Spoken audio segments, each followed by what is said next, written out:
Well, Eric Erbaugh joins us in the studio now, and I must say Eric is an old-time Inside Franklin member, and he's back with us now. It's good to have you back. It's nice to be back. And I think a lot of people are expecting some predictions out of you about what this weekend's going to be like in terms of the football game, so the pressure's on. I think the Grizzlies are going to pull it out. It's homecoming. We're playing at home, and I think we're going to do it. Well, we'll all be rooting for them. Well, for the third week in a row, Franklin football team has done it again, coming from behind, this time erasing a 15-point second-half deficit to capture the victory. It was on Windy Day in Greencastle, Indiana, as Franklin faced the DePaul Tigers in the Grizzlies' first ICAC battle of the year. After a scoreless first period, DePaul used the tailwind to their advantage, driving 65 yards and having first and goal at the Franklin 3, but the Grizzly defense held strong, and DePaul had to settle for a field goal. DePaul's next score came as a matter of being in the right place at the right time, as John Clippiger's pass was tipped by Peter Duzman and fell in the waiting arms of Jay Pettigrew, who then ran 15 yards to the end zone. However, the Grizzly defense would toughen up as Swede Steigerwald breaks through the left side of the DePaul line and blocks the extra point. DePaul's only other score of the day came when a Franklin drive stalled at their own 39-yard line, and the Grizzlies were forced to punt. John Holloway took the punt at the DePaul 27 and then proceeded to weave and slice his way through the Grizzly punt team and go virtually untouched for 73 yards and the DePaul touchdown. But it'd be the last time on the day that the Tigers would reach the end zone. That made the score 15-0 in favor of DePaul, and it would remain that way until halftime. After some adjustments at halftime, Franklin scores on their first drive, covering 73 yards and in 10 plays, and capped off by the screen pass to Rick Asian, who scampers 29 yards for the score. After the extra point, it was 15-7 in favor of DePaul. But the Grizzlies weren't done. It was time for a big play from the defense, and that's what they got.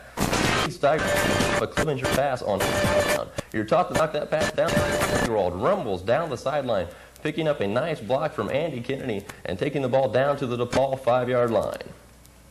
The offense proceeds to stick it on the very next play as Scott Sherry pitches to Matt Bessler, who goes around the right end for the score. The two-point conversion failed, but the Grizzlies now trailed 13-15.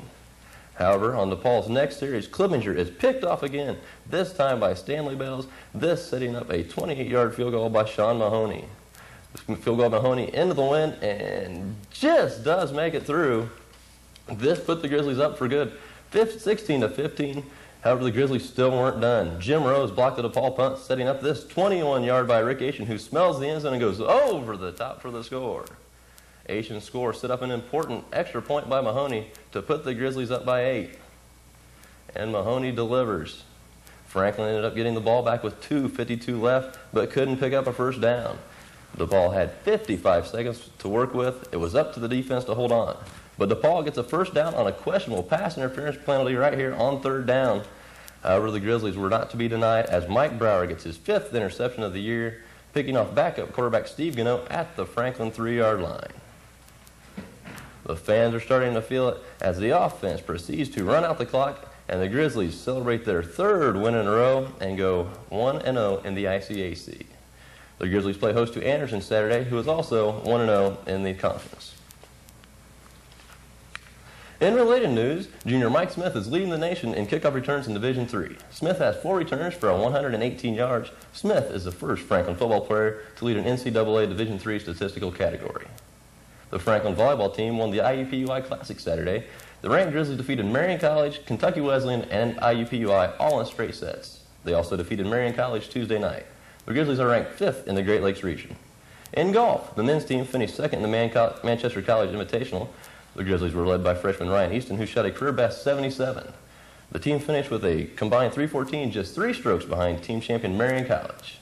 And the soccer team lost Saturday in overtime 2-1. Junior Chris Scheid scored on a free kick from the corner, but Manchester got the game winner in the extra stanza. The Grizzlies are now 2-7 overall and 0-3 in the ICAC. And that does it for sports. All right, thanks, Eric. Thank you. Well, if you're looking for a way to keep your social calendar full, look no further. Jennifer Marshall will have some help for you right after this. Stay with us.